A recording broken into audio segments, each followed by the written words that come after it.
Switch Out South Africa in proud association with Change Cars. Change Cars is a trusted online website because they work with trusted dealers and the best insurer in South Africa, Discovery Insurance. Welcome back to Switch Out South Africa. I'm Nicky Nash as always. Happy September, happy spring. Shorts. Today I am with the Kia Sorento.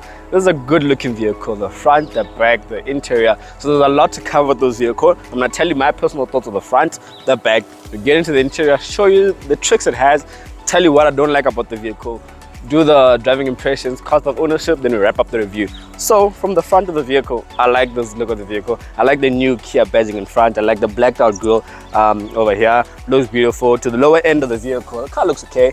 Not too a lot's going on. I like here's the center thing for the adaptive cruise control. It senses that the car can keep you in the lane. It can drive itself for about 10 seconds before it tells you put your hands back on the wheel. Now moving on to the side profile of the vehicle, you get the wheels. The wheel design, not my favorite because I feel like they're a bit too small for this vehicle. So as much as this is the top of the range, it doesn't look too good from the side profile because of the wheels. Wish the wheels were like an inch or two bigger, but that's just my personal preference. Now let's go to the back. Let me show you what I like about this car, particularly with the brake lights and the indicator. So moving on to the back, I like how simple it looks. This color works for this car. So what I always complain about it with manufacturers is that sometimes they tend to put too much here at the back and the car looks a bit too much for my liking. So with the Kia, what I like about this car, obviously they'll give you the badge telling you it's a Kia. They'll tell you the model, Sorento. This one, obviously because four-wheel drive, it has the 4X. The 4X means four-wheel drive. I like it like that. It doesn't write it's a 2.2 liter diesel. It doesn't write all the things that other manufacturers do. So it's very simple design at the back. Not too much is going on. What I do not like in this vehicle is where the boot button is. So the boot button is not here where you're thinking it is. It's over here. If I pop there's the boot. Obviously it's electric because you're paying over R1 million for the vehicle. Big, huge boot space. Obviously it's a 7-seater, you bring the seats back up. So closing the boot, as I spoke about the lights, what I like about the lights. So as you can see, yes, the lights, the brake light and the indicator is the same. In other vehicles you can tell that which is an indicator. In this one you cannot tell. So let me just go in the car quickly, put on the indicators, then the indicators come on. So I like that. One of my favorite things about this car at the back. But I've told you everything you need to know about the car at the back. Let's hop inside and let me show you the features the car has, and then we'll do my driving impressions. So jumping into the interior of this vehicle, I think the interior of this vehicle is a party piece. This is where you get to understand why it's R1 million, but the price tag as well. Oof. But anyway, getting into the interior of this vehicle, you get a nice leather wrap steering wheel with pedal shifters. Your adaptive cruise controls on the right hand side of the steering wheel, and then your volume controls and your track selections on the left hand side of the steering wheel. You get a heated steering wheel, you get heated and ventilated seats, then you get a digital instrument cluster, you get Android Auto and Apple CarPlay. Unfortunately it is not wireless because this is an older generation Kia. It's not the latest software, so that's not wireless. The reason why this car doesn't have a Type-C port, you have Type-A USB port all over the vehicle. I'll forgive it because it's not the latest system from Kia, but you get a heads-up display as well. You get memory seat function 1 and 2 for the driver, and then you get a Bose sound system. There's so much going on in this vehicle. Also not a fan of this, but I do like the fact that the climate control is not inside the infotainment system, but within the interior. That's essentially what you get.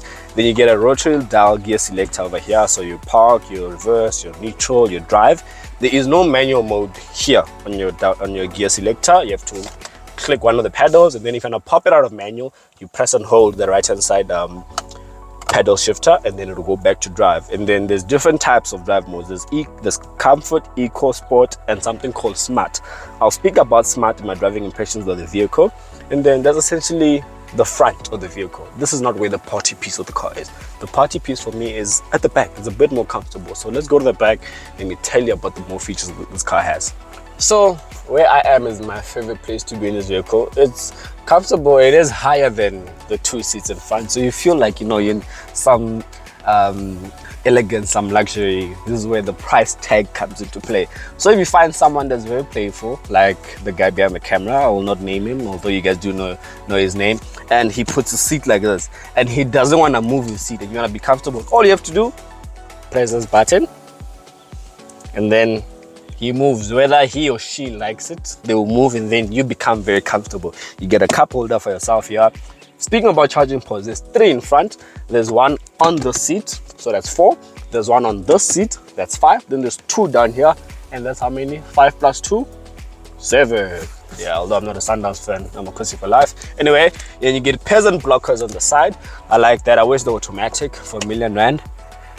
But maybe I'm being a bit too ambitious with that, so let Kia have that one. So the peasant blockers down, and then that's essentially what you get here at the back. You get a big, huge glass panoramic sliding sunroof. I like that about the car. It's essentially what I can tell you about here. So now let's go check out the 3rd row of seats, so the 6th and 7th seats, to see how comfortable it is. I'm not gonna move the seat. I'm gonna keep it as is, so I can give you the actual comfortability of those seats at the back. So let's go do that. So before you jump into the 3rd row of seats, you need to remove this, and this is the cover, so that your things in the boot can be protected from prying eyes from the outside. Now it took us a good 5 or so minutes to actually try fit this thing here. That's why I'm cool right now. So I don't like that. It's a bit of much of work, but what I do like is that this thing has a place. So you open this, then you push it in, push that up, push that down, put it into its slot there, and then it's properly covered. And then where do you take the cover? Oh, so yes, just before, hold on guys, hold on, give me a second. And then this goes over. A lot's going on, but you will bear with us, the content creators. And those goes there covered.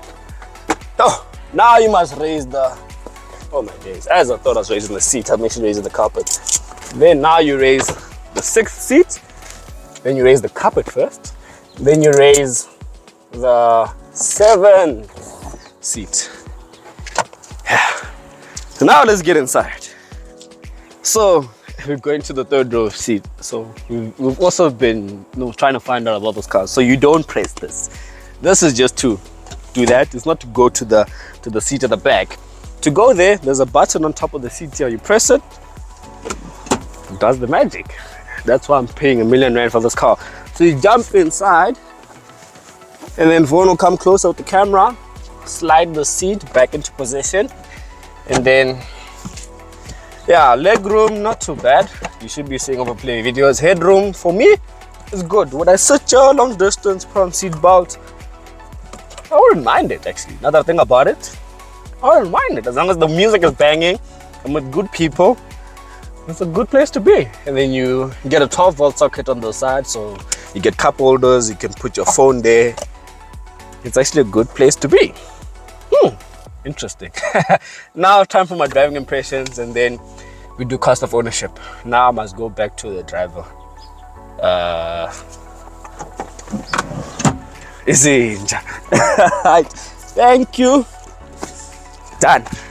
So now you guys join me inside the Kia Sorento for my overall driving impressions of the vehicle. So I spoke about something that this car has in terms of the drive mode, and it's the smart. So all the Kias essentially have it, the new Kias. So the Kia Sportage had it as well.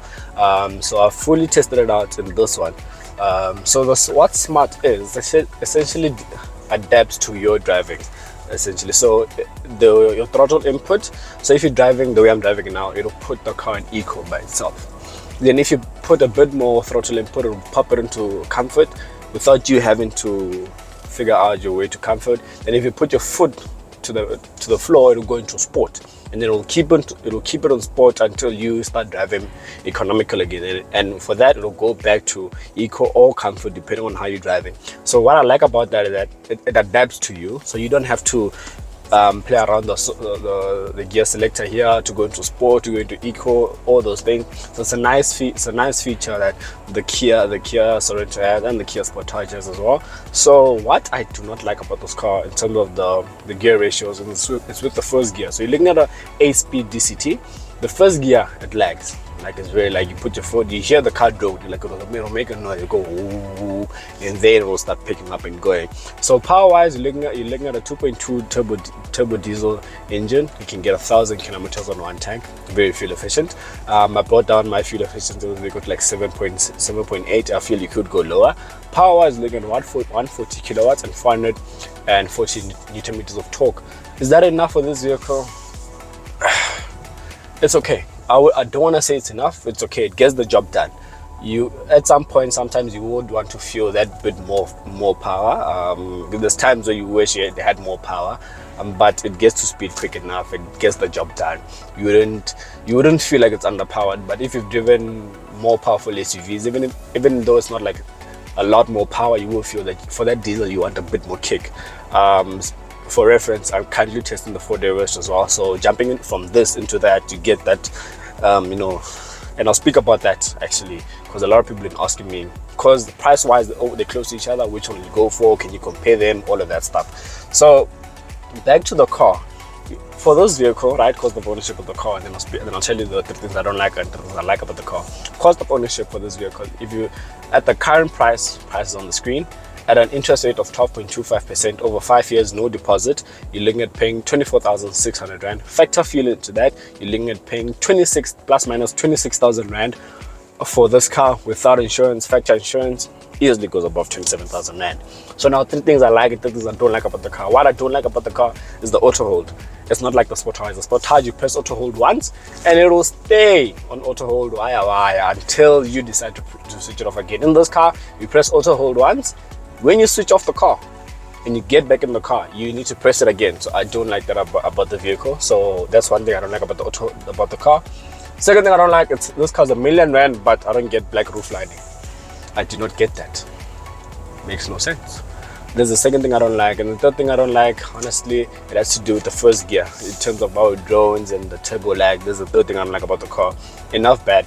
Let's speak about the good things about this car, and there is good things about this car. So the first thing is the overall look of the vehicle. My favorite part of this vehicle, it has to be the look at the back.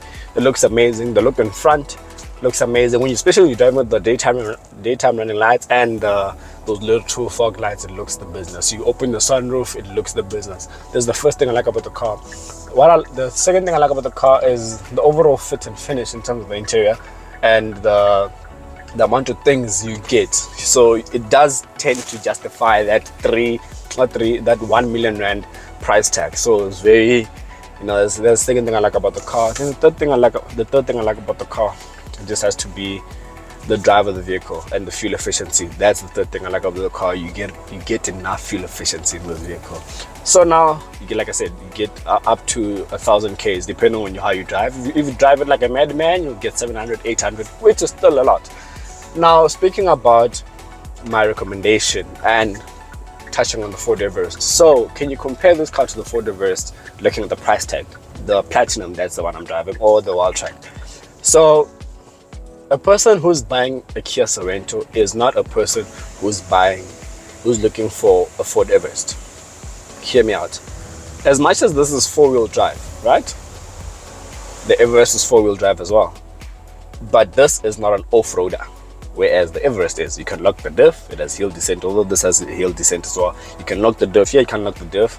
It also sits way lower than the Ford Everest. So that's something that you need to take into consideration, right? That's the first thing. The second thing is it a family person? Most of the time, people that are buying Ford Everest is people that want to be adventurous. They want to take their cars to Mpumalanga, they want to go Limpopo camping and all of that. The person that's buying a Sorento is not a person that wants to do all of the stuff. A person that's buying a Sorento is a person that wants to take their car to work on a daily basis, and then here and there it happens that they're taking their kids and their family to the shops, or they're going to Gold Reef City, and then the car needs to be filled with 7 people. This is the car, so it is that. But take those things out of the picture, put these two cars aside. It'll be up to you and the type of person you are. I've told you a lot about this vehicle. You will need to understand as a buyer what you like, what you don't like, and then other than that, my next review is the Ford Everest. And do not judge me if you see the same clothes. The videos are not shot on the same day. Alright, see you on the next one. I'm signing out.